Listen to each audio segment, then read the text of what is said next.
Hello, my crafty friend, and thank you so much for tuning in to today's video.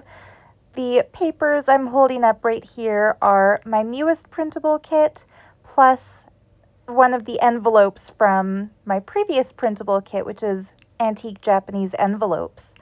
Last week, I had promised to do a video where I share how I make those Japanese envelope printables into envelopes. And then I kind of got hit by the Valentine's craze. I saw all my favorite junk journal artists were posting Valentine's themed hearts and pinks and reds all over Instagram, and I thought, you know what, why not? So instead of just sharing a video of how I make those Japanese envelopes, I decided to film the whole entire process of making this accordion bound journal.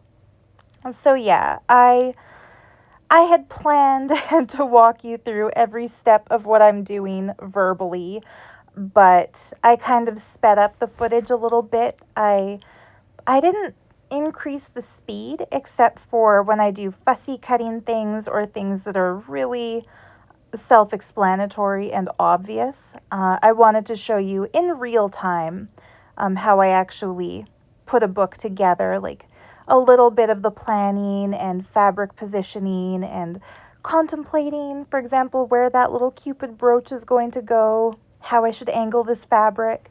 But I did take out some of the extra footage that was unnecessary. Like if I had put all these videos of me crafting together and kept it all exactly as it was, this would have been, not exaggerating, a 4-hour video. And even though I have what my mom has called the gift of gab, like I can always talk and talk and talk, I think it might be a challenge even for me to do a voiceover that redonkulously long. So yeah, I took out all the bits within the footage where there's literally nothing happening because it's me staring at the project in front of me, contemplating the next step.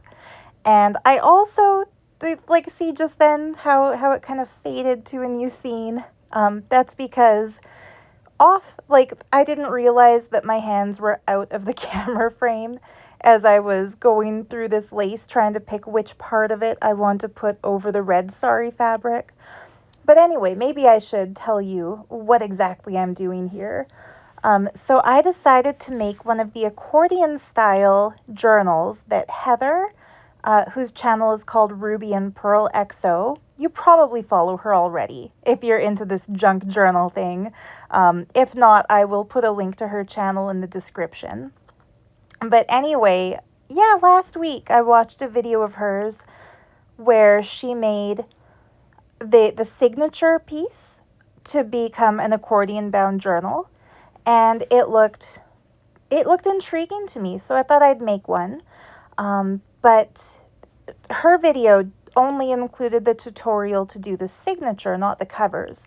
So I did a little brainstorming to figure out how to do the cover pieces, and I decided to do kind of a hard cover, like a cardboard cover, open spined, of course, it has to be, because of how the accordion pages go in, which you'll see.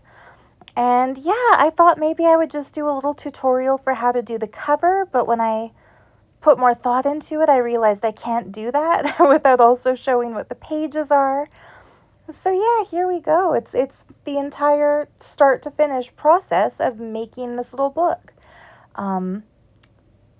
Yeah, so I'd like to point out, even though it's already off the screen, that when you put Fabri-Tac glue down on your cover piece and then you put sari material over it, it does tend to leak through.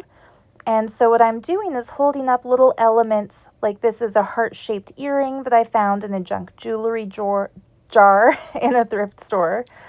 And I'm just kind of contemplating what else I can put besides this lace overlay to hide the glue bleed-through areas.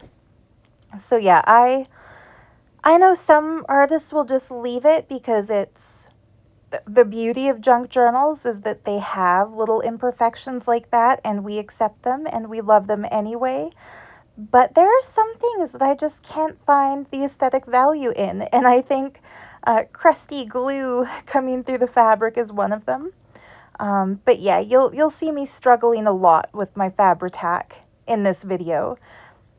Even though I know I could have edited out the struggles to make it look like my crafting process is effortless, I feel like that would be doing a disservice to anyone who's new at this art form, because I know when I was new at it, I would struggle with the glue, folding over fabric that doesn't want to stay down, or seeing it peek through where it's not supposed to, and I would wonder, how do other junk journal makers just have it look perfect every time?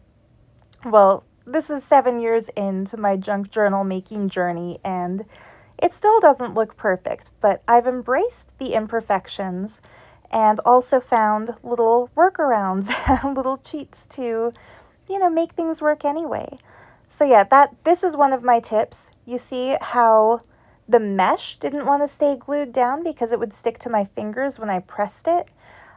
Always keep little scrap bits of fabric lying around on your desk if you're gluing a lace overlay, so that if that happens, you can put a piece of the other fabric over it to hold it down. But anyway, yeah, I decided I would cut a little extra fussy cut flower snippet out of that lace to hide the glue marks. And of course, I'll use that earring to hide other glue marks. But anyway, what was I starting to say before I got sidetracked with describing the fabric stuff here? I think maybe just that I felt a little bit like when I started this project, I felt like I could probably whip out the book in a couple of hours. I didn't realize it was going to take, over 4 hours of working on camera. And so by the end of this, we will lose the beautiful daylight. And I also kind of came to the realization that it should probably have been a 3 or 4 part series instead of one big, long, enormous video. In fact, when I said, "Hello, my crafty friend," I almost, instead of saying thank you for tuning into this video, I almost said thank you for tuning into this podcast, because it feels like a podcast. Only worse, because it's just one person talking instead of a conversation. But hopefully you enjoy that, having some stream of consciousness dialogue floating in the ether as you watch the crafting on the screen. Speaking of podcasts and dialogues, I was talking to my boyfriend Kenley earlier about this whole junk journal passion of mine. And, the topic of New Year's resolutions came up because it's the first day of the Chinese New Year, which is the year of the horse.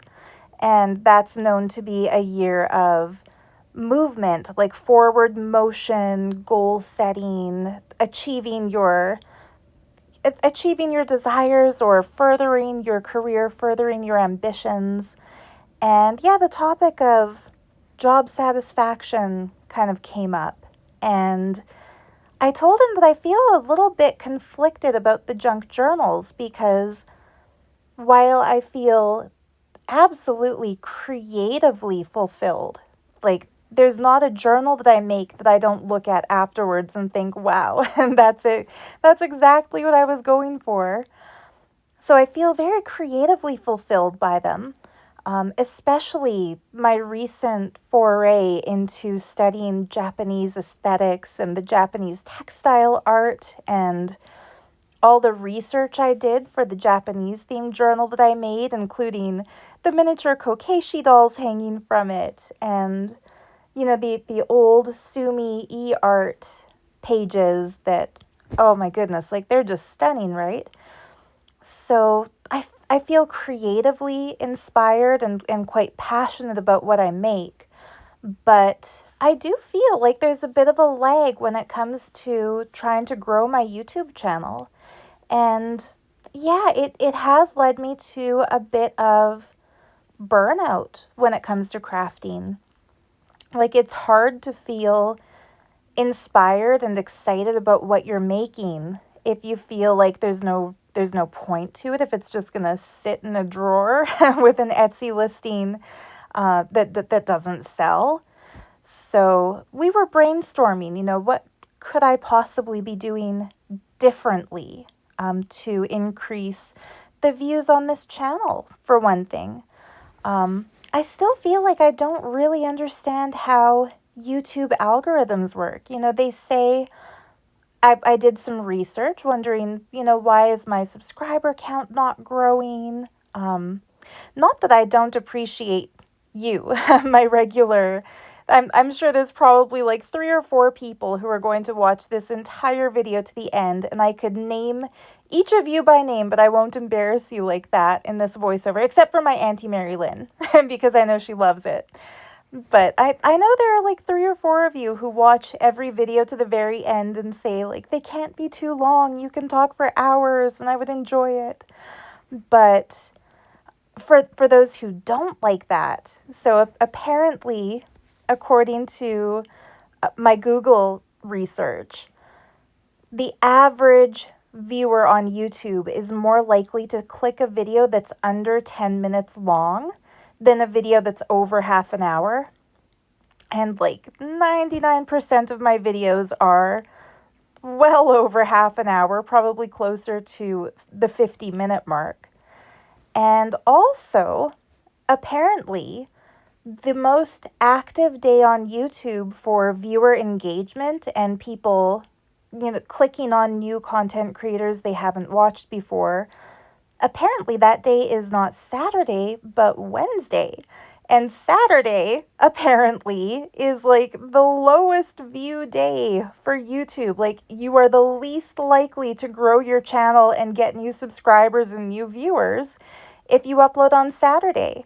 So I kind of laughed at myself when I discovered that, because for years and years and years, and don't worry, those of you who actually enjoy making me a part of your Saturday routines, and I'm thinking maybe I will embarrass her, Pat in Australia, who comments regularly that she appreciates having her morning coffee with my video because, of course, it's Sunday morning her time when I publish my Saturday video. I'm not saying that I'm not going to do Saturday videos anymore.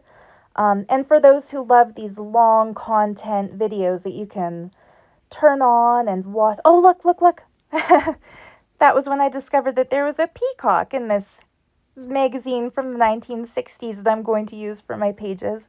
Anyway, long story short, I'm going to start doing videos on Wednesday. Also, maybe not every week, but I'll try to do it more often. And as was the case this past Wednesday, I'm going to try to make those shorter videos. So anyway, let me get back to describing what's going on here. So I'm picking, the covers were finished. You saw me glue in the sari fabric closures. Now I'm going through my paper stash to figure out which pages to use for the signature. And as I'm taking the label from the thrift store off of the cover of this magazine, I'm realizing it's a mistake because, of course, it didn't peel cleanly off paper that's like 70 years old. Like, of course, or 60 years old, I guess.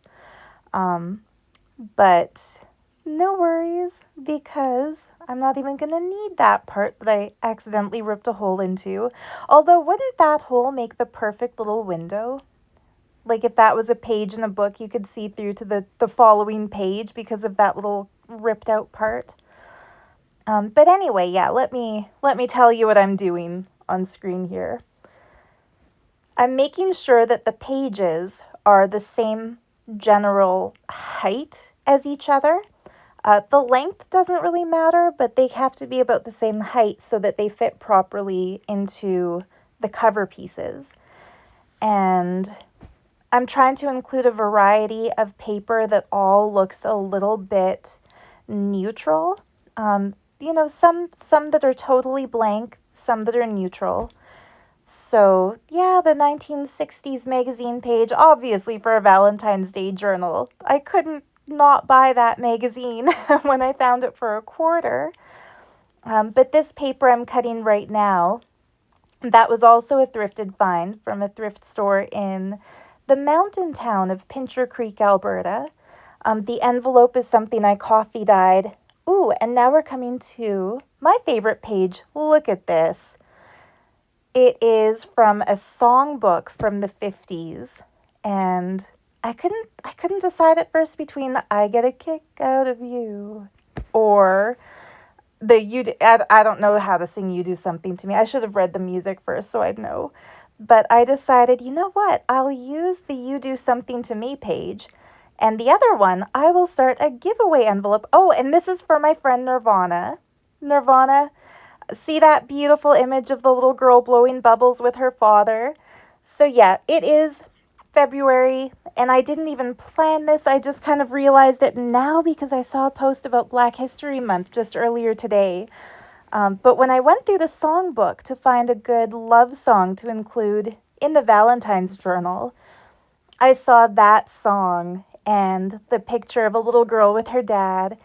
And it's not often that in a vintage book you see a genuine vintage illustration that depicts people of color, not from that era. And my friend Nirvana, we call each other bestie. Even though we've never met in person, but we've known each other for probably a decade now, I would guess. And she has recently gotten into junk journal making too. And she is, getting excited, like making her journals and putting together collections of paper and craft supplies and ephemera. And yeah, when I saw that page, it made me think of something I heard on, I think it was, I forget the lady's first name, but I think her last name is Samuels. She must have, either she stopped making journals or filming videos, or I've just lost touch with her channel because I have followed so many journal makers on YouTube now that my notification list is like down past the screen if I click on it.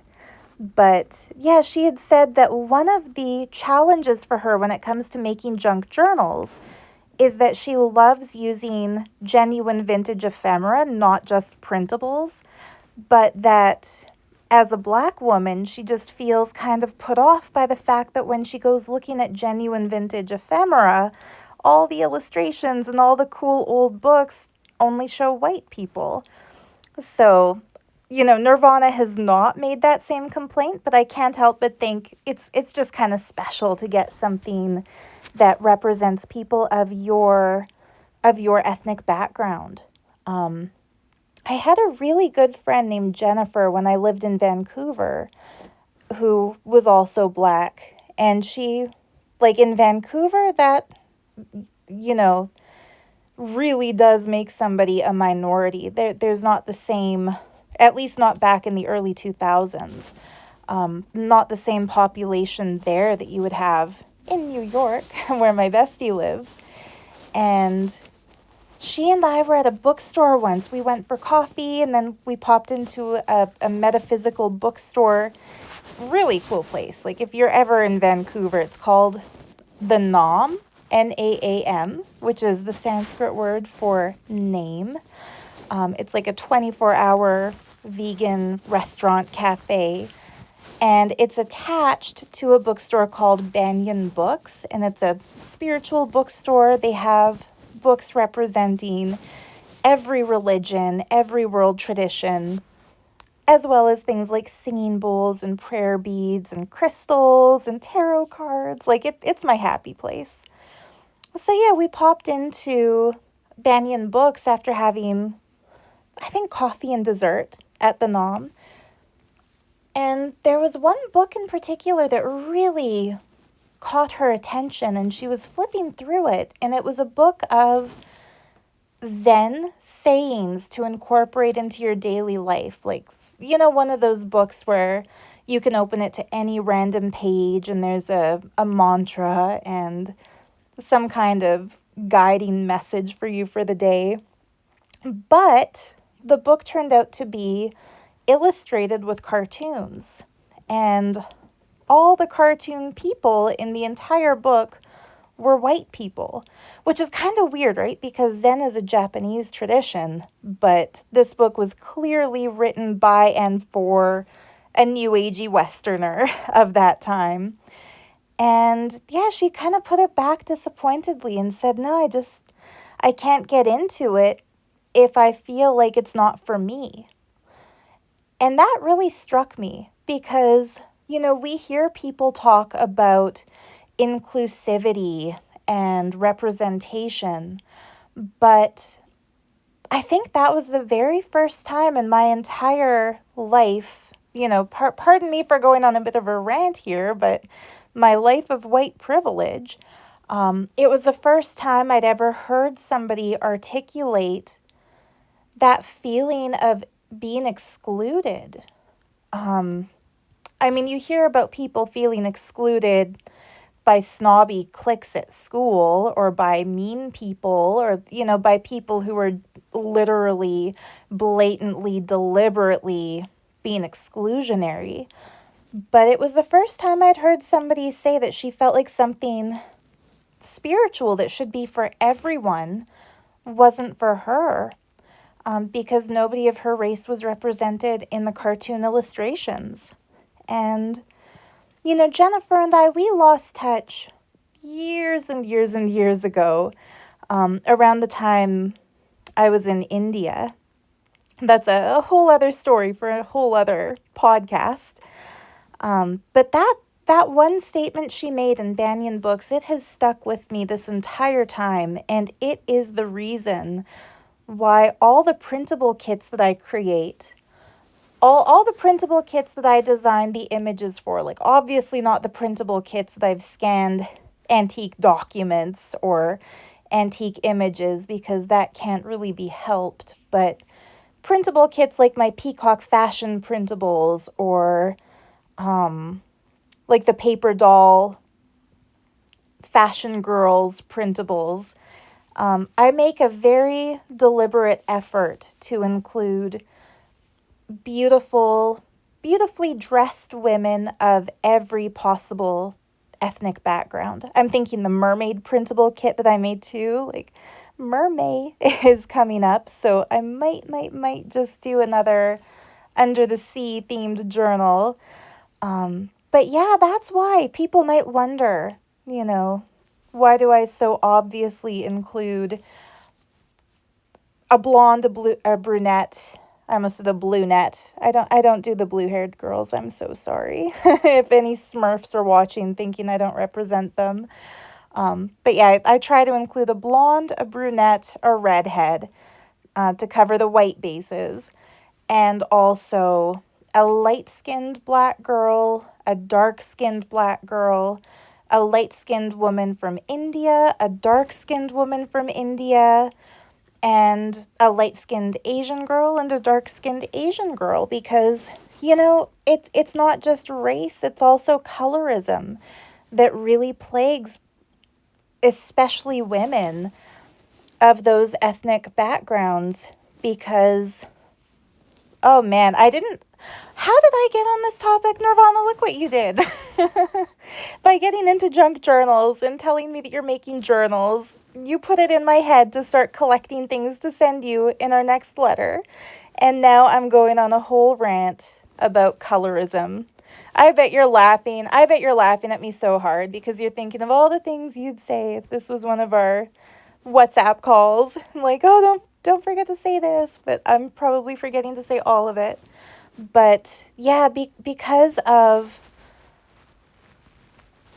the historic crimes committed in the name of colonialism, a lot of people from backgrounds that have darker skin have been fed the lie that lighter is better and that whiter is better. And as a result, a lot of times when you travel in places like India and Asia, everyone you meet on the street will have just, and Africa, how could I forget, and the United States, when you meet people there, their skin is dark and beautiful. And yet, if you look at the billboards or the magazine spreads or the pop idols, they all have this really pale, fair skin. And in the more sinister side of things, like you'll even see bleaching creams and things that lead to all kinds of horrendous skin conditions. It's really ironic. It's really ironic, I think, that people who have such beautiful natural features are pressured to change themselves to fit into a beauty standard that was never naturally meant to be theirs in the first place. It's really sickening, isn't it? So yeah, my happy little voiceover that was supposed to be just about Valentine's Day crafts is turning into a whole thing. But yeah, that's why if you look at my mermaid printable kit, there's not just a token black person with a mid-range skin tone. Like, I tried to include dark skin, light skin, medium skin, you know, not just afro style haircuts or braids or smoothed out Western white looking hair or Asian looking hair. Like, I try to include a range of hair types. And that's why, because I feel like beauty doesn't come in one cookie cutter look. It comes in so many different looks. And yeah, that's why when I find pieces of genuine vintage ephemera that showcase people of color, I am going to either use them myself or share them with a friend who will appreciate being represented, being seen, being included. And yeah, if I ever do reconnect with my friend Jennifer again, which I don't think I will because I have the worst memory for things like this, and I don't remember her last name, and I've got like over 100 Jennifers in my Facebook friend list, and it's just a lot. I get weird Facebook anxiety about going to Facebook, so I don't even do it anymore. I only do YouTube and Instagram. Anyway, as I babbled away, I glued the whole page thing together for the accordion book. I think what I was doing was pretty self-explanatory, and if you wanted like the step-by-step description of each fold and each glue, you can watch Heather's on Ruby and Pearl, because she is kind of the opposite of me when it comes to the voiceovers. She is so professional and on point. Like, she tells you what she is doing. Like, if this was her video, okay, now I'm unscrewing the cap on my Fabri-Tac. There's an annoying clump in the nozzle that seems to happen every time I use this glue, but luckily I'm gluing a thick thing onto another thick thing, so I'm just leaving that glue clump there. You have to cap it back up every time, and it does always ooze out. Like, she literally said that in her video, that if you work with Fabri-Tac, it's constantly oozing out glue and you have to keep the cap on. It's so funny because it's true. I have the same problem. I think I mentioned that in my last craft with me too. Yeah, Fabri-Tac needs to get its shit together. I did not swear. The T was the first letter of the second word following she. But yeah, they need to develop better bottles because it's the best glue, but with the worst delivery system. Anyway, yeah, I just glued the back of that envelope to the inside part of the front cover because I wanted that to be the first page. And here I realized that red, what do you call it? That square-shaped paper for scrapbooking. I guess you'd call it scrapbook paper. This is what happens when I film my voiceovers at 2 a.m. after a whole 10-hour day of figuring out how to edit this footage in iMovie. I'm not complaining, I'm just sharing. it's been a process getting this all ready for the voiceover. But yeah, the scrapbook paper, I cut it a little bit too big for that back cover. So me not being the type to measure things, I just kind of eyeballed it and snipped off as much as I felt needed to get snipped off in order for it to fit perfectly. And now I'm gluing. I think the only thing you need to really make sure to do if you make one like mine is make sure to hold back both sides of your tie closure when you glue it down. Oh yeah, and I realized I wanted to ink that little fold because it will show out the side, and I should have done that before I put the glue, but anyway, yeah, make sure to pull back like you're holding back your friend's hair on New Year's Eve. Hold back the tie closures to make sure they don't get stuck in the glue. And yeah, that's when I realized I forgot to put a dab of glue on the other side of this flower. So there it is. But yeah, the structure of the book is now complete. And if I had been accurate in my assessment of how long this book would take, I would have tied up both sides, shown how when you open it one way, the bow is the spine and the other way is the closure, and vice versa when you flip it, and left it at that, and then done like a part 2 to decorate all the pages in a future video.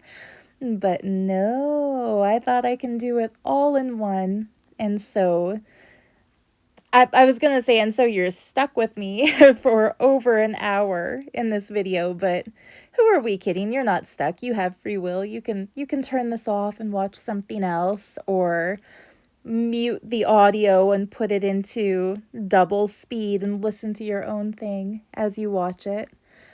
But yeah, no, instead of leaving it at that, I decided right here and right now, all in one video, I'm going to now do the ephemera and the decorating of the pages. So yeah, this Japanese envelope, I love these things.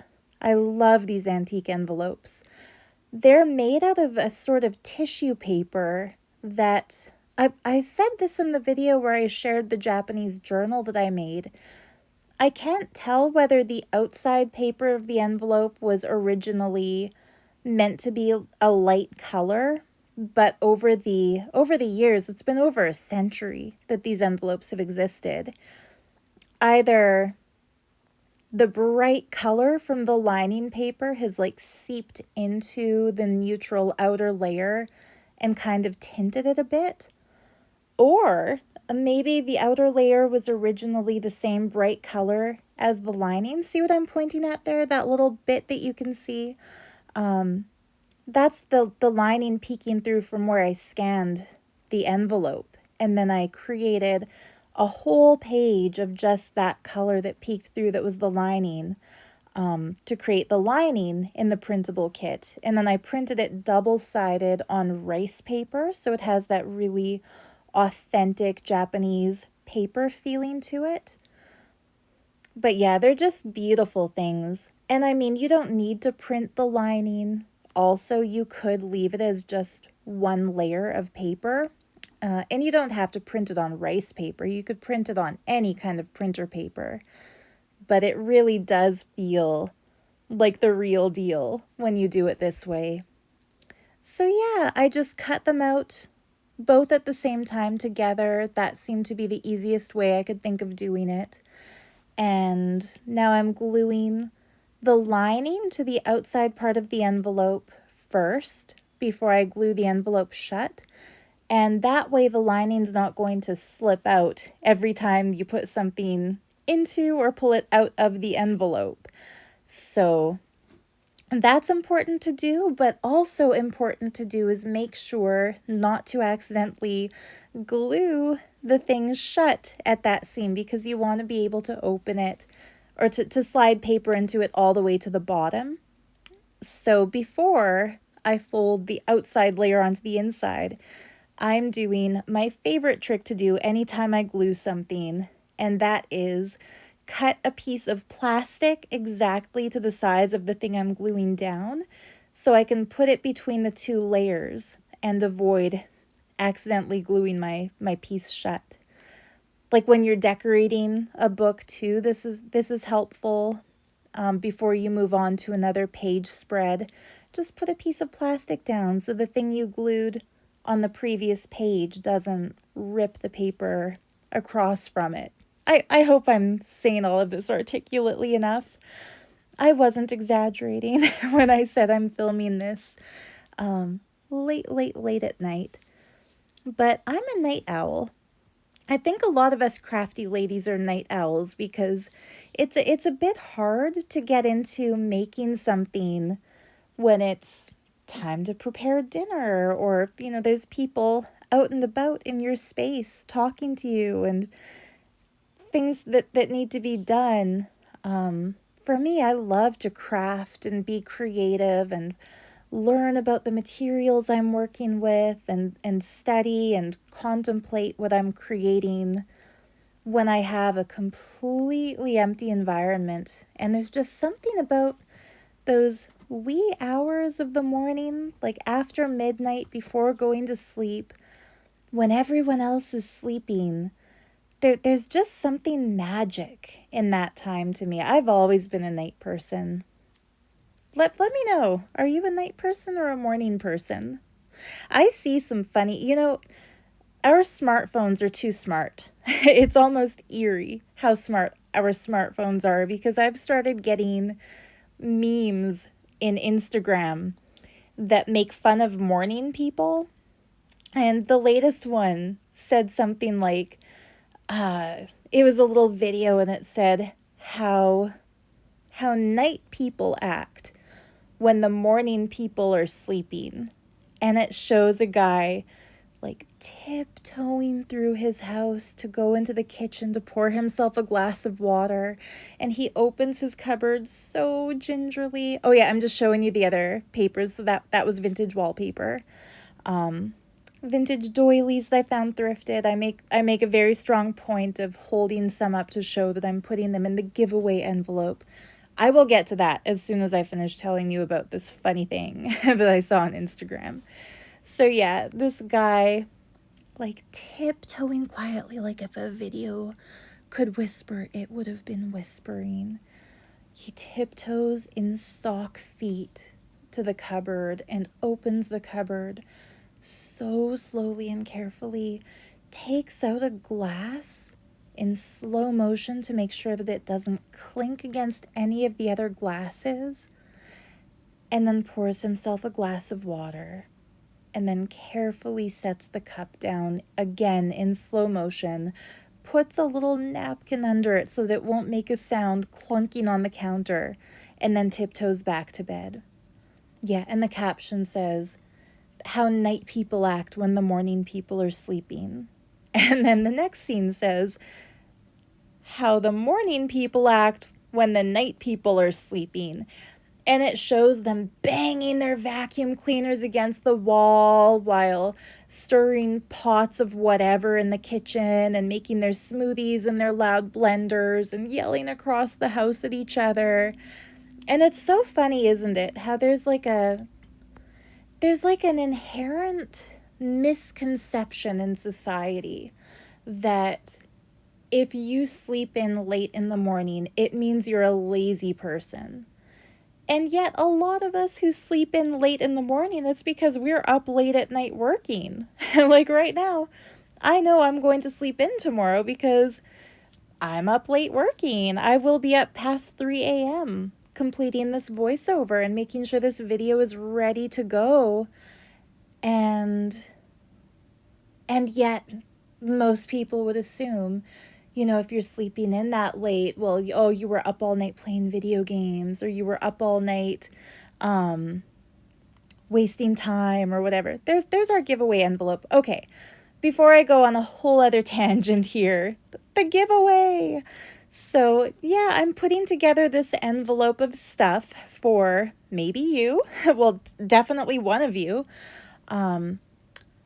All you have to do to enter the draw is comment on this video. You can live anywhere in the world. There are no restrictions to where I'll send it, because I'm making sure to put only paper. The reason is, if I put only paper in the envelope, I can ship it for $5 or less, even overseas. But if I put even just like a paper clip or a charm or a wax seal, like any non-paper thing goes into that envelope, and I'm looking at like a $15 to $20 shipping fee, which I'm sorry, I just can't afford that. I wish I could. if I shouldn't say I wish I could. I'll say I'll get there. Because I'm trying to strategize a business plan to make this junk journal thing of mine the proper small business that I intended it to be all along. It's not meant to be just a hobby that pays for itself. Like, this is supposed to be my thing. So, yeah, eventually, I think, when business takes off a little bit, I'll be able to do the kind of giveaways that some creators do, who do like giveaway prize draws for actual entire journals. That would be so cool. But until then, I'll do the envelopes of ephemera here and there. So yeah, if you would like to win that envelope full of Valentine's Day themed papers and paper doilies and like some of the old magazine pages and some of the extra bits I printed out from my own printable kits, all you have to do is comment on this video and make sure to watch the next video that I upload. Because the next video that I upload, I will do the prize draw. So I'll print out the list of all the people who commented on this video, and I'll draw a name. And the name I draw will be the winner of the envelope. I've done it before. I feel like I'm under explaining all the complicated steps of the craft that I'm supposedly showing you how to make, and then I'm over explaining how to comment on a video to be entered into a prize draw. But the last thing I'll say on that matter is that I've had prize draws in the past where the following week I've had people comment to say, I loved what you made in that video, but I didn't leave a comment because I have so much stuff already. I didn't want to enter the draw. Like, I just don't need any paper. I don't need anything more. So I let others have it.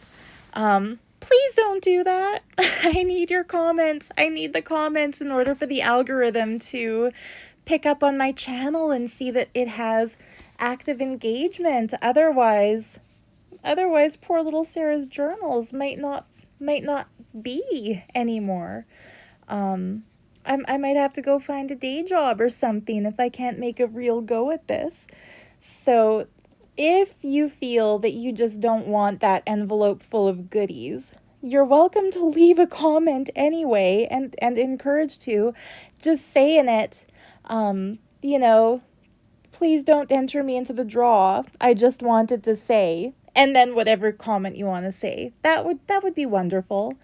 So yeah, I'm obviously not going to thrust upon you an unwanted envelope full of Valentine's Day stuff. It's just simply that if you want to win it, any comment that doesn't say do not enter me in the draw will be entered into the draw.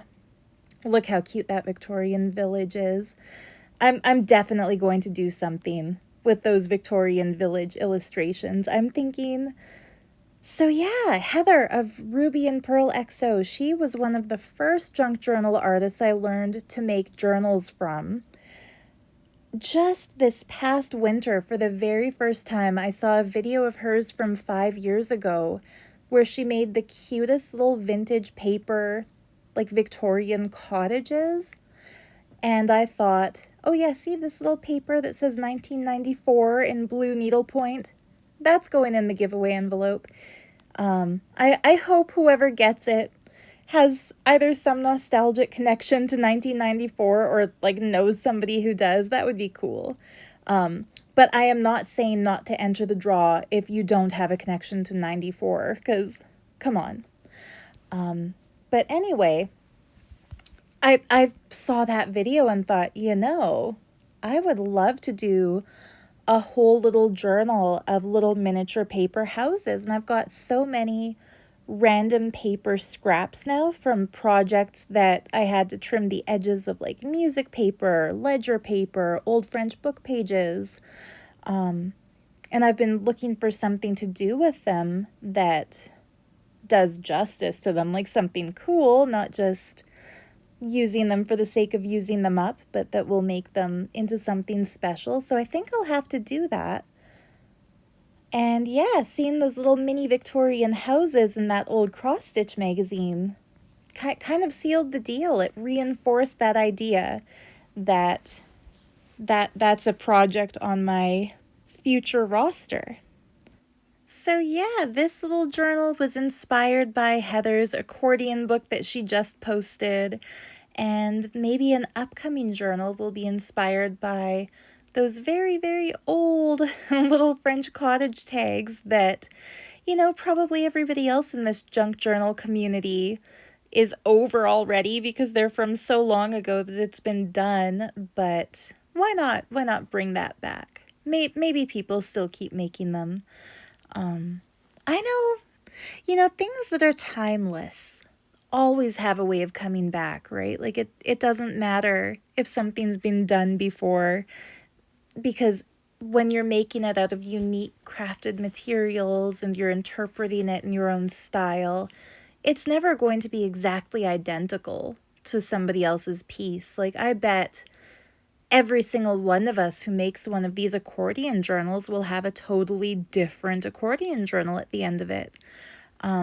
So today, I took a break between my hours and hours of learning how to edit footage. And I still didn't really learn everything to it. Like, I would have sped up some of these parts to more than double speed if I knew how to, but I don't know how to. And it's funny because in her video, Heather said the same thing, that either she doesn't know how or she lacks the software to speed things up to more than double speed. So yeah, I wonder if she's also using iMovie, because that's what I'm using, and I really wish it had a feature where you can take a segment of your video and put it into like fast motion 4 times the speed or 5 times or as many as you want to times. But no, it's only half speed or double speed or normal speed. There's nothing beyond that.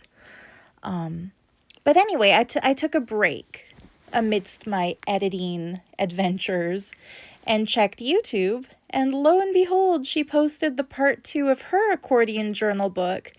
And the covers I made here were my best guess of how to make a cover for a book like this, and they are worlds away from what she did, like totally, totally different.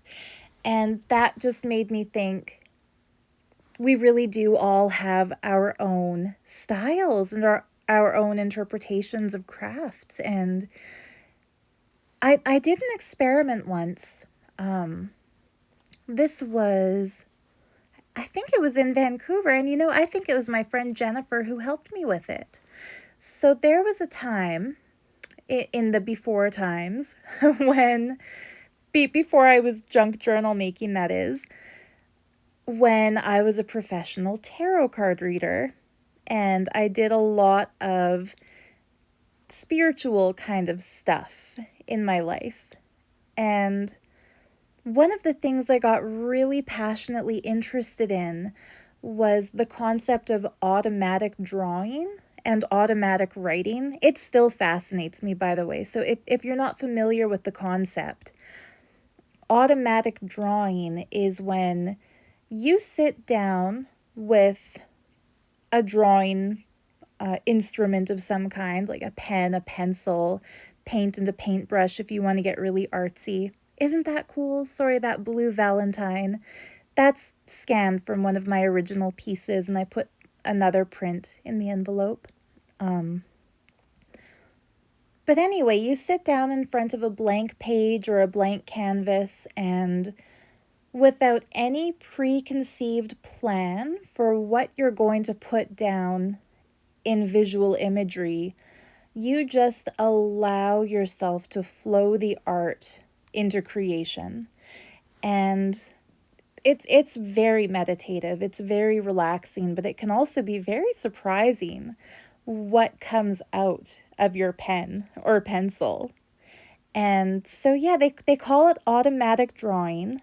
In the mystical, metaphysical world, it's considered a form of channeling, and artists have had visions come to them while doing automatic drawing, solutions to puzzles they'd pondered, answers to questions they'd asked. Things will come out in the art unintentionally, like they'll think they're drawing something abstract, but they'll flip the page over and afterwards an image will appear in it. And this has happened to me with my abstract drawings, and it is fascinating because it could be a stretch. It could be that a thing kind of looks like another thing, and so it's kind of like reading tea leaves. Like you see something in it because you're looking for something in it. But quite often it really is something meaningful that becomes apparent.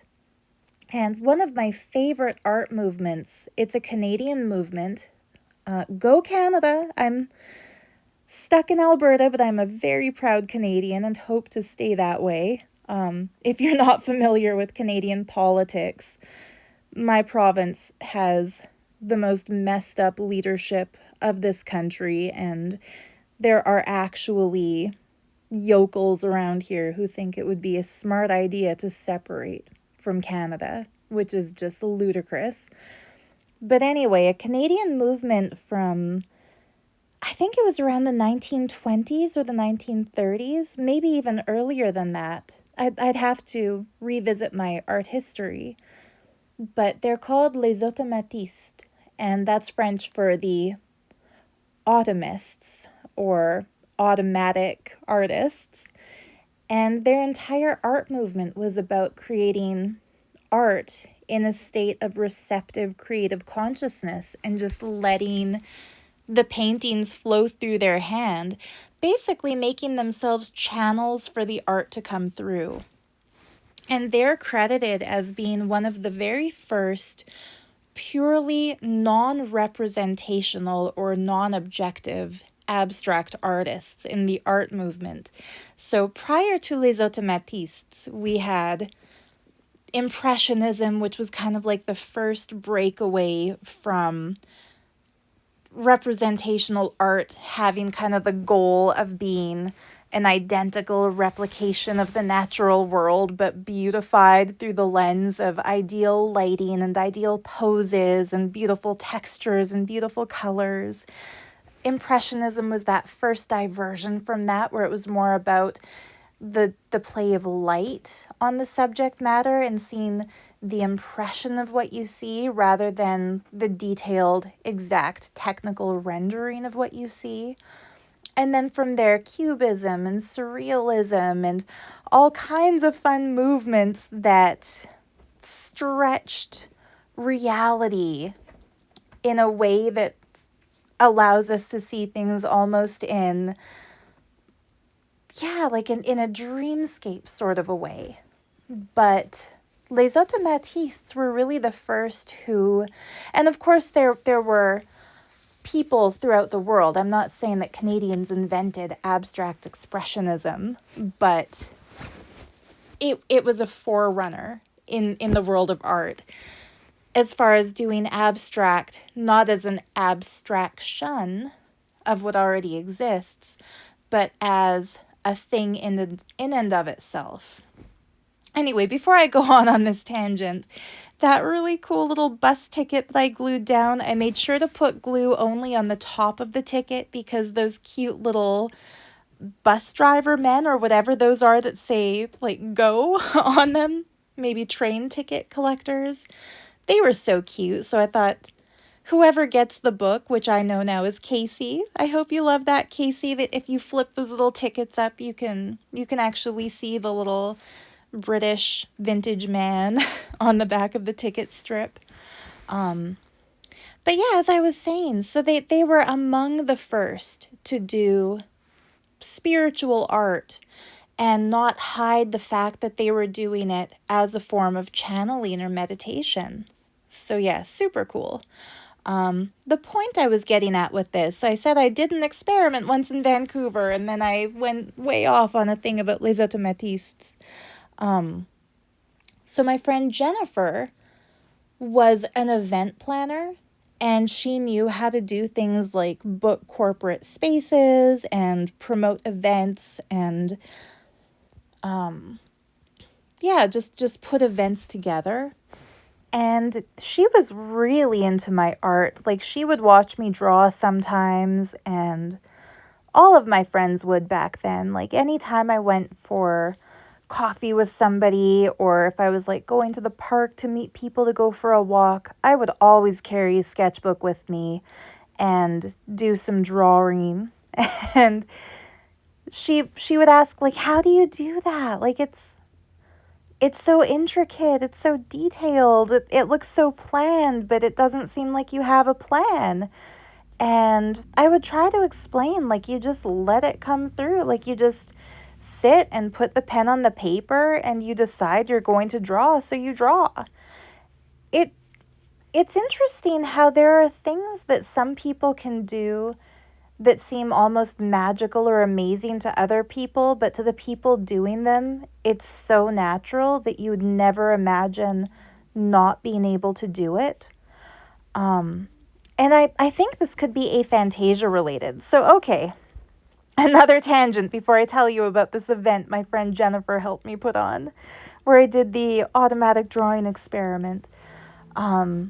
In a recent video, I think I had mentioned that I have something called aphantasia, and I vividly remember saying that's a story for another video, and thinking, one day I'll do a really, really long-ass video that needs a long voiceover, and that's when I'll get into the aphantasia stuff. So I think it's relevant here, because I just finished saying some people will do something that comes so effortlessly to them that they can't even fathom that there are people not able to do it. And for me, that's visualization. I can't do it. I lack the capacity to visualize.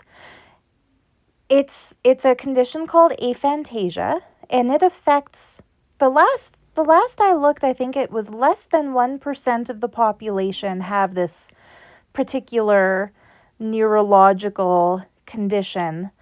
They don't call it a learning disability or a disability of any kind.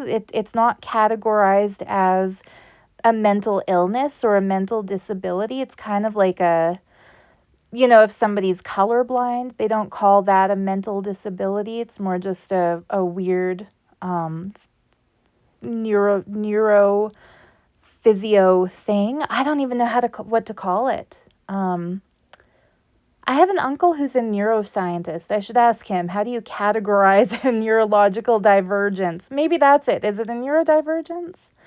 But anyway, yeah, people with aphantasia cannot picture things in our minds. And it's so funny because I've always known that I've had this lack of ability that other people seem to have, but I've never been able to vocalize or put into words my lack of ability, because I assumed nobody could do it. I just thought everyone was pretending they could do it. So I'll give you some examples. When I was a little girl in phys ed class, and the gym teacher was teaching us how to climb, back in the day, it wasn't climbing a rope like you see in those cliched TV scenes where the poor weak-armed kids can't do it and everyone laughs at them. But they had this thing set up in the gym that was like a bunch of really tall ladders that you'd climb up to the top and then scramble over and climb down the other side and then run and swing on a ball into a pit of foamy stuff and then wade through the foamy stuff and do a somersault. And they had a little obstacle course set up for us. And Before we ran the obstacle course, the teacher told us to close our eyes and visualize ourselves climbing the ladder and then putting one leg over the top and then swinging our bodies and then putting the other leg over the top. And she said, if you picture yourself doing it effortlessly, it will be effortless. And I asked her, what do you mean by picture it? And she said, you play it like a movie in your head where you see yourself as the character and you're climbing up this side and swinging a leg over and then climbing down the other side. So I'm sorry, I had to pause because my little kitty Minou decided I had to jump up and pet her while she eats. She will only eat if I stand there and pet her. I don't know if anyone else has a kitty like that, but she's a very independent kitty. She's not a cuddly, well, she's cuddly. She has her cuddly moments, but she's not like my Oreo who has to be constantly held and petted. She's a little bit more independent. But the one time she needs affection is in order to eat. So I had to take a little break and pet her a little bit. But I think I was in the middle of talking about, Madame St. Pierre, my phys ed teacher, telling us, regardez ton l'espace intérieur. Like, look into your inner space and see yourself. Oh, I was in French immersion, by the way. She didn't just randomly give us French instructions. But yeah, she was trying to explain the process that competitive athletes do in order to run their fastest race or win whatever game where they have to like picture themselves succeeding. And the rest of my class, I thought, like, what are they even doing? They had their eyes closed and they were kind of like nodding and swaying their bodies as if they were in motion, even though we were still on the bleachers. And when it was go time, they were able to just scramble up the ladder and whip their little legs over and scramble back down again. But in my case, I got to the top of the ladder and I had no idea what to do once I got there. Like she had said, you swing one leg over, move your body over the top, climb back down again. But I felt like if I swung a leg over, I would lose my balance and fall. And she said, and when I got to the top and I said, I don't think I can do this, she asked, oh, by the way, I'm pointing out there where it says, if you're stout, here's a free style book. And yet the lady, the model is not stout. Anyway, I was so excited when I realized these magazine pages are the exact height to fit into that envelope. Not only the exact height, but also folded perfectly in half. They became the exact width of that envelope. Like it was meant to be. There's a cultural fusion. 1910s Japanese envelope with 1960s American craft magazine. Made by a 2026 Canadian crafter. It meant to be. But anyway, as she asked me, like, didn't you visualize yourself doing it? And I think I lied and said yes because I thought I did. Because I thought she meant just think about doing it. Tell yourself that you are climbing up one side and swinging your leg over and climbing back down. I thought that when people said, picture this, it was just an expression. I didn't know they meant it literally, that people can actually picture things in their minds. Another early childhood memory of mine from elementary school, it happened back in grade 1. Mademoiselle Therese, my grade 1 teacher, we all got back from we all got back from recess, and she asked us to write. I don't think we were writing yet in grade 1, so maybe it was just to draw. We had our cahiers, like our little practice scribblers, where we were learning to print the alphabet letters and write simple sentences. So yeah, maybe we were supposed to write something. But yeah, to describe what we did at recess and then to draw a picture of ourselves doing it. So I raised my little hand and I asked if I could walk across the hall to the other side of the school building so I could look out the window and see the jungle gym, because I played on the gym, but I didn't know how to draw it.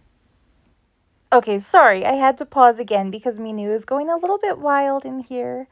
I think the fact that I'm talking into the void, like the kitties are a little bit weirded out that I'm sitting here on my bed talking away as if I'm having a conversation, but there's no other human in sight. And they can tell the difference, you know. When you have kitties, if you talk to them, they know the voice that you talk to them with. Like I'll say, "Hello, Doodles. Hi, Oreo. Hi, sweetheart." She looked right up. She knows that's to her. But when I switch into my human voice that I use in videos like this, they know it's not to them. So I think they're a bit weirded out. Like, who is she talking to? But anyway, yeah, Madame Thérèse, or Mademoiselle Thérèse, I think. She got married later and became Madame Thérèse, if I remember correctly. But she said no. I couldn't go look out the window across the hall because we were supposed to have quiet time at our desks where we draw what we did at recess. And when I told her I can't draw it if I don't look at the jungle gym, like at the playground equipment, and she said, "Sure you can. Just close your eyes and remember it, and then draw on your page what you remember." And I thought, like, what witchcraft is she on about? Like, what do you mean? Close your eyes and see it and then draw it. Like, I close my eyes and I see the veins on the back of my eyelids red because of the light in front of them. Like, that is what I see when I close my eyes. And so she gave a very specific instruction, like draw what you see when you close your eyes and remember recess. So I drew what probably looked like a weird tangled up spider web, because literally what I saw when I closed my eyes and remembered recess was, yeah, the veins in my eyelids, the weird shape that's created when the bright classroom lights are on the other side of that. And anytime we had to draw something from memory, I just drew whatever random lines and dots and swirls and shapes came out of my pencil.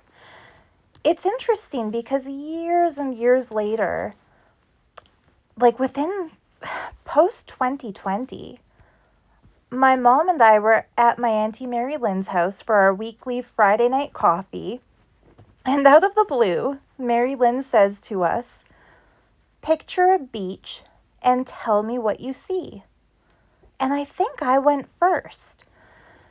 So I said to her, "Beaches have sand and water and waves and seashells and sunshine if it's a sunny day, or gray clouds if it's a rainy day.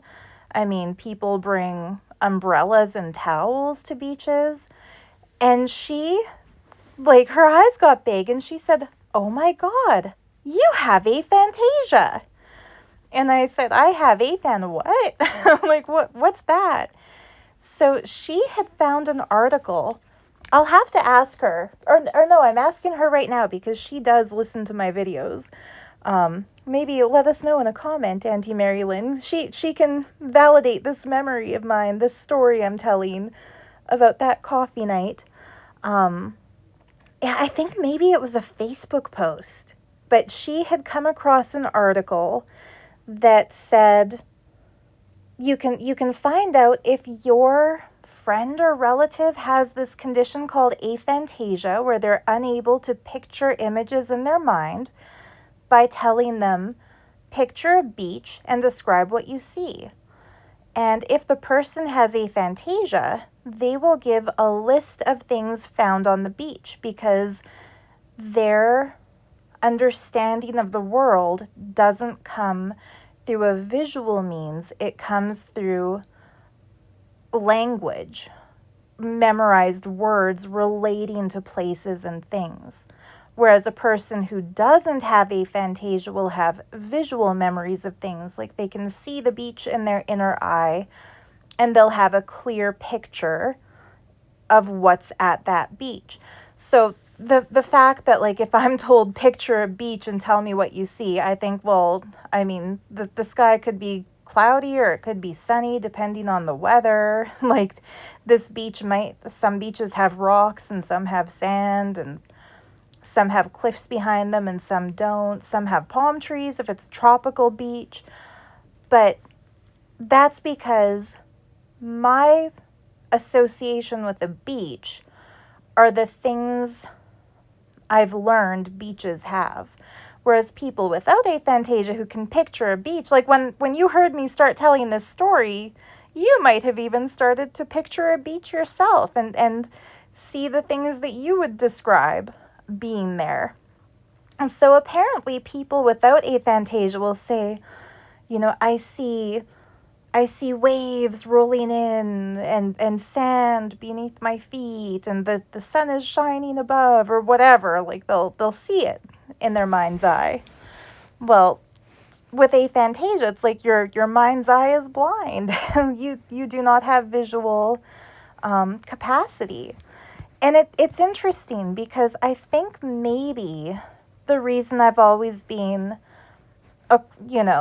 humble brag here, but very gifted at abstract art. I think it's because I have aphantasia. So for me, I don't have any barrier between the creation of abstract art.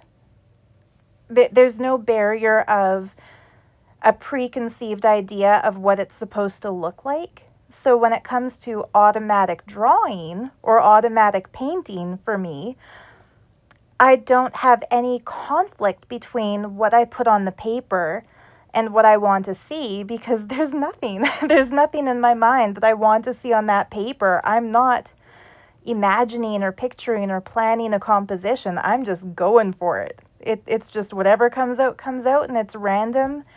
And it can turn out to be quite spontaneously beautiful because of that, since it's all about being in that moment of creation, not attempting to plan something ahead of time.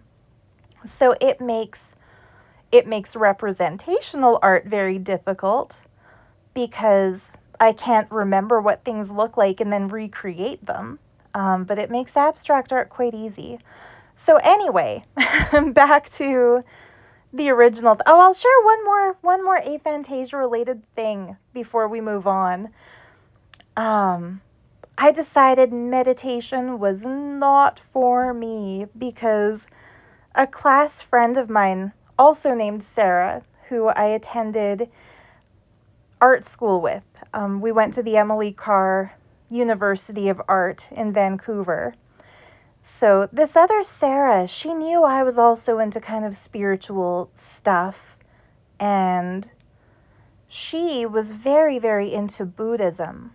And there was a local lady, her name was Jaya, but she was like a white lady studying Buddhism. So I don't know if Jaya was actually her name or if she just called herself that because it means victory in Sanskrit. But yeah, she had this big, beautiful house in Shaughnessy. And anyone who knows Vancouver knows Shaughnessy is like I had a basement suite in Shaughnessy, and my neighbors 2 blocks away were Goldie Hawn and Kurt Russell. So it was the high end of Vancouver. So yeah, she had this big, beautiful Shaughnessy mansion, and she would open it up once a week by donation for people to take meditation classes from her. And I was a little bit put off by the fact that it was by donation, but the suggested donation was $20, and there was somebody saying, like, that'll be $20, please. So it wasn't really donation. It was kind of like you paid $20 to get into this lady's house, and she was clearly a millionaire, and we were broke university kids. But anyway, I guess people become millionaires by not giving away their services for free. So maybe that's my lesson there, is that, yeah. Anyway, so we sit down on the floor, and there were just things about it that rubbed me the wrong way. That it's kind of ironic that later in life, I wound up in a Hindu cult in India that thrived on the same exact things that I resented in Jaya's house. It's like my first initial reaction was correct. But I did not like the fact that she sat on an elevated chair and the rest of us had to sit on the floor. Like, that just felt to me like a weird imbalance of power. But anyway, she told us to close our eyes and said that she was going to lead us through a guided meditation. So I closed my eyes. I assume everyone around me also had their eyes closed. And she says, visualize a rosebud in front of your heart. It's light green, it's tight, it's closed, but slowly the rosebud is beginning to open. The bright green leaves are parting, and you're beginning to see the pink shining through from the center. And watch the rose bloom. See it open. See it merge with your heart. Watch as your heart becomes a beautiful, bright pink open rose. When you see it vividly, when you see the pink rose, raise your hand. And I sat there, and I sat there, and I sat there, and I wondered, like, what is supposed to be happening here? Like, do I just raise my hand and pretend I see this rose, or what? Like, I don't get it. And I wondered, like, do other people actually see a rose? Or is it just that I have to, like, think that my heart has now become a blooming rose? And after maybe half an hour or 45 minutes, this woman, Jaya, tapped my shoulder and whispered in my ear, why aren't you seeing the rose? And I said to her, I don't know how. And she said, it's simple instructions. You picture a rose blooming over your heart.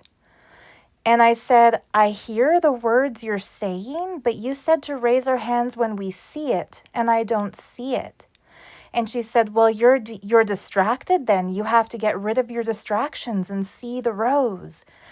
And it was so frustrating because she made me feel like I was deliberately holding back her little class of, who was this lady anyway? What qualifications did she have as a meditation instructor? It really put me off of spirituality. No, it put me off of listening to other people who claim to be spiritual for a very, very long time. She was Jaya that day. She was not victorious as a teacher. But anyway, yeah, things like that happened kind of throughout my life that made me think, like, you know, do other people actually, like, see shit when they're told to? Because I don't. So anyway, yeah, very interesting that thanks to Mary Lynn, I found out there's a name for what I have, and apparently it's quite rare, and that's why people like my school teacher thought I should be able to just see the recess thing and draw it in my book. But yeah, some of us can't do that. So anyway, back to the original story here. My friend Jennifer in Vancouver, who was intrigued by my automatic drawing, she asked me if I could teach her how to do it. And so I figured, you know, some people, they seem to require step-by-step instructions to do something. And so I sat her down one day and I handed her a blank piece of paper and a drawing pen. And I said, put the tip of the pen on the paper. And now draw a circle. And now draw a line that curves around the circle. And now draw another line that curves around the line that curves around the circle, but at the end of that line, spiral it out into another direction. And now draw little dots around that line that spiral off past the end of the line. And now draw circles that extend from those dots. And I said, when you feel like you can just keep going without me telling you what to do, adding to this growing image, just go for it. And she got into the zone. Boy, like after my initial few instructions, she was just filling up the page with a beautiful paisley looking pattern. And after maybe half an hour, of course, I joined in, not on the same paper, but in my own sketchbook, I started drawing. And yeah, after about half an hour, she said, wow, like I've never been able to do this before. And I've tried, like, this is amazing. I'm actually drawing and I'm not thinking about it. I'm just doing it and it looks cool. So I got really into the study of creative consciousness at that time, which it was a term I thought I coined, but I'm sure other people have talked about it since. And my Auntie Lorraine sometimes says that I invented adult coloring back then because I came up with a coloring book for grown-ups that I started drawings on the pages and then had a written up description at the beginning of the book, kind of describing how the pictures are not meant to be colored in any specific way, but to be colored creatively, like color outside of the lines, draw around the images, your own drawings, like add to it, make it your own. Don't just color it, but take it as like a base or a starting point and then expand on it. It's hard to describe without showing you. Well, I was about to say, as someone with, maybe that's an aphantasia thing, I can't picture what I'm telling you, but maybe you can. So anyway, I had just self-published that coloring book, and I was on my way to visit Vancouver after moving the year before to Berlin. That's a whole other long tangent of a story for another day. But I was going back to visit Vancouver for the first time after moving, and Jennifer asked if I would do a little event for her, if she could invite some of her friends who are interested in this kind of automatic drawing and creative consciousness too, if I could teach a little seminar, like explain what is creative consciousness. I won't go into all of it. I did a bunch of research back then about the neuroscientific benefits to doodling and coloring and just being creative in whatever capacity we can, how it improves memory, it improves, for example, this was very, very new and innovative at the time. It's quite widely known now, but a kid who's doodling in class is more likely to remember what the teacher says than a student who is taking notes. And I know why that is. I've always known why that is, and it's funny because teachers would always yell at me for doodling. If you try to take notes and listen without doing anything active in your hand, you're always going to be missing a few sentences. If you stop to note something down, you don't hear the next thing the teacher says because you're still hung up on the previous thing that you're writing. But if you're doodling, you are taking in every single word the teacher says. And because your hand is drawing a picture, your body is not distracted and your mind is not wandering. You are focused on what she's saying. So anyway, yeah, Jennifer booked a little venue and had people sign up for this. I forget how much they each paid, but it was basically, I earned enough money to cover the rental space. Like I did this night. I might have had like $100 as my takeaway from it, but it was more just for the fun of doing the thing. And yeah, there weren't a lot of people. There were maybe 10 people. My mom might remember, she was there. But one of the things I did, so I had a little goodie bag for each of the participants.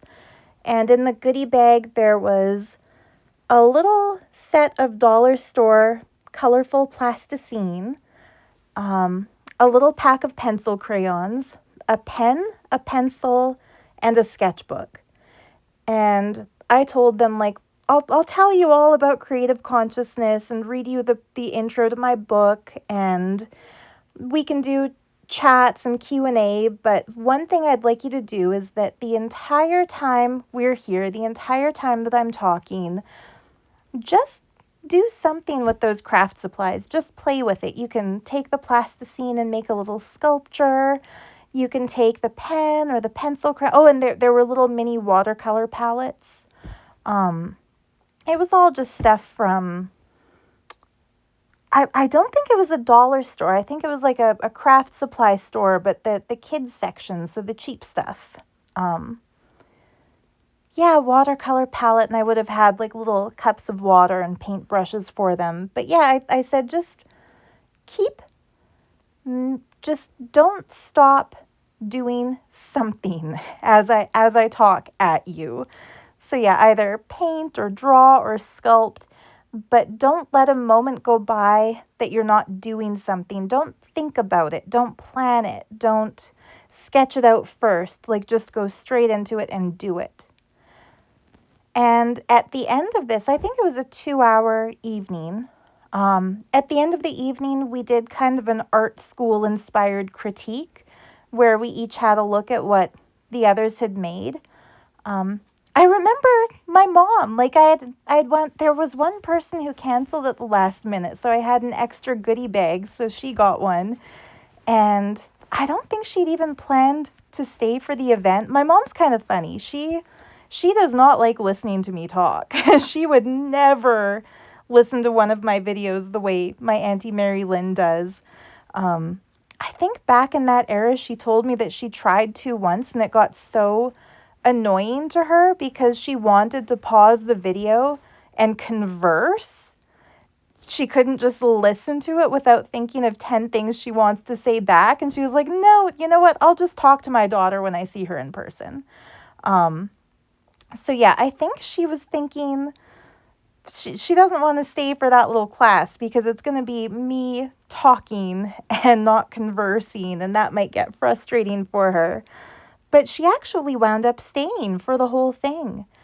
And to my delighted surprise, she actually participated too. And when it was time for the little critique, she had made the coolest little sculptures out of the plasticine where she had taken different colors of clay and rolled them out into like long snake-like pieces and then twisted them together and made little loop-de-loops. Like she made something kind of cool. And I could tell she was surprised by how cool the things she made had turned out to be. So that was fun. And what each person there said when it was their turn. Oh, and by the way, these were, I had one request that I don't want any negative feedback for anybody, because one of the things I hated about art school was the cattiness. Sorry, I don't like the word catty because cats are wonderful. The competitiveness between students when it came time for critiques. Like, I hated when students would, badmouth each other's art. And it wasn't usually students. Usually it was the teachers who would say negative things about the art. But it's like, positive reinforcement, people. We're all creatives here. Like, let's keep it inspiring. Don't say things that are going to make somebody want to stop making art. But anyway, one thing that each person said when it was their turn to share what they had made with the rest of us was that at the beginning of the event, when I said, like, I'm not just going to be lecturing you about creative consciousness and giving you pages to color, like, we're going to be self-directed, like you've got supplies in front of you, do whatever you want with them. They had all kind of thought, like, well, without being told what to do, how will I know what to do? Like, what what am I going to do? And I guess that initial fear of the blank page is what stops a lot of people from making things. And I think that's why a lot of people love junk journals. There are no blank pages. Every page has something on it. But anyway, there was one man, I think it was 9 women and 1 husband. And he kind of laughed when it was his turn to present because he said, I'll be honest here, I didn't want to come. My wife made me. None of her friends were into it. She didn't want to come by herself, so she made me come tonight. But I am so glad she did because this was so enlightening. And his page had a series of, forms on it that I can only describe as looking like sacred geometry. It looked almost like he had had a spirograph, even though there were no geometry kits or spirograph pieces. Like, what he drew was incredible. It was like very intricate, symmetrical, almost mathematical looking diagrams on his paper. And the glow of pride on his face when he said, I can't draw. I never doodle. I never draw.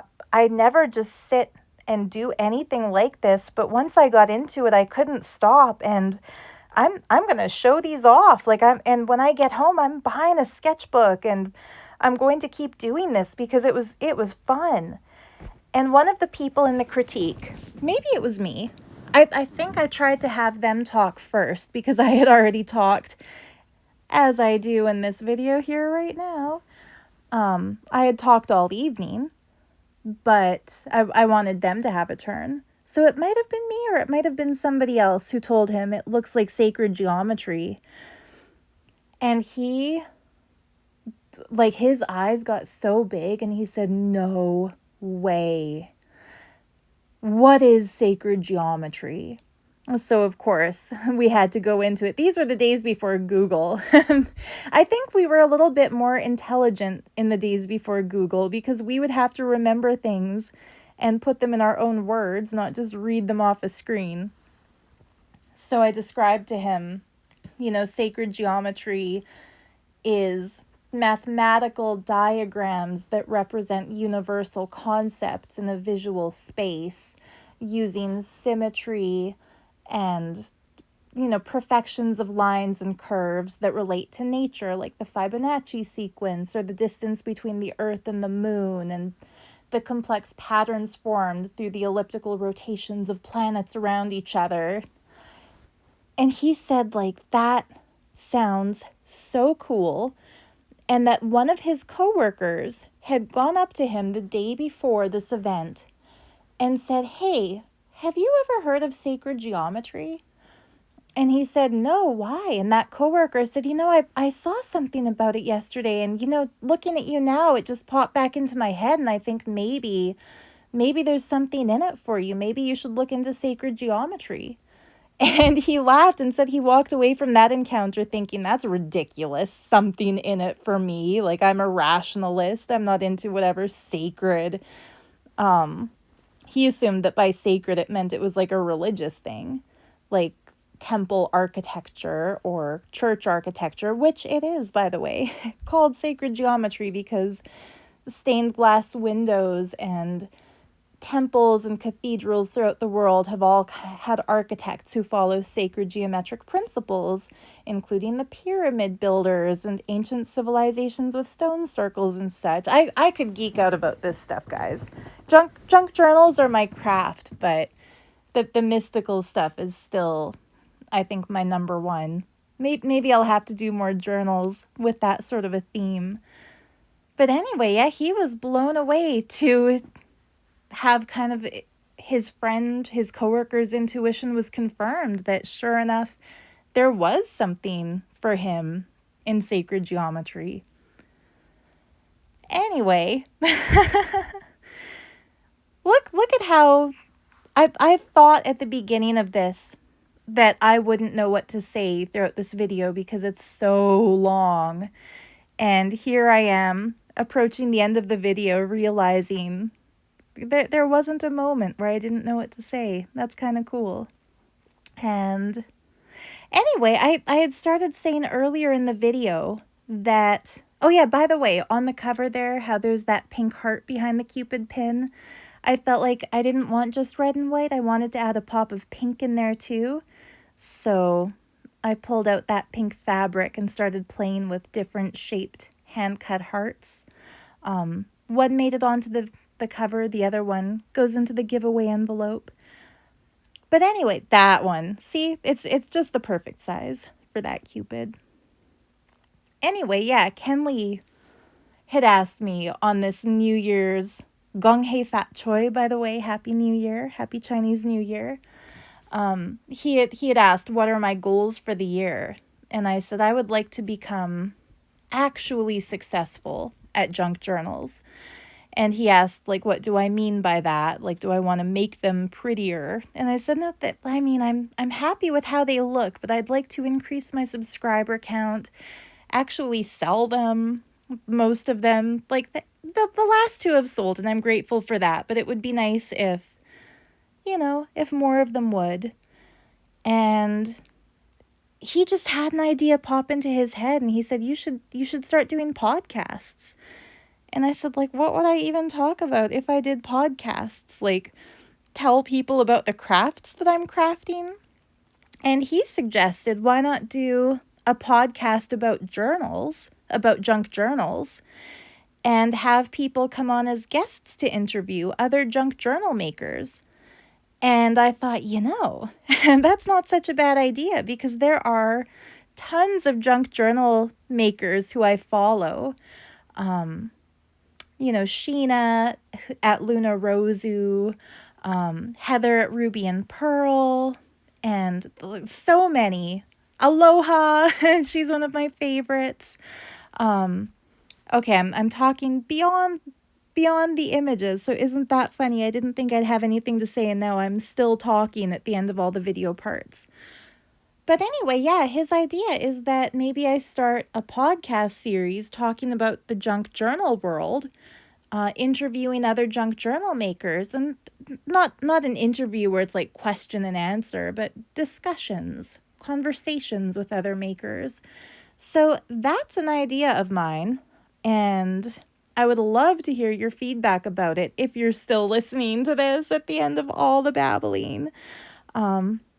But anyway, yeah, leave a comment if you'd like to be entered into the draw to win the envelope of extras. Leave a comment anyway, but say, don't enter me into the draw if you'd like to comment on literally anything that I've said. I will very likely forget half of this tomorrow because it's like 3 a.m. at this point. And by tomorrow, I mean later today after the sleep. But yeah, let me know if this was interesting to you, if there was anything I said that you'd like to hear more about. If you have any tips at all about how to start a podcast or suggestions for people I might be able to interview, crafters who you think might be interested in coming on as a guest if I try something like that. Yeah, I would love your feedback. Let me know what you're making. Let me know if you're making a book like this little one. And in the meantime, just thank you so very much for being here. I truly appreciate that instead of me just babbling into the void, there was somebody listening on the other end. And yeah, happy crafting, happy New Year, happy Chinese New Year. And we'll see you in the next video. Much love. Bye for now.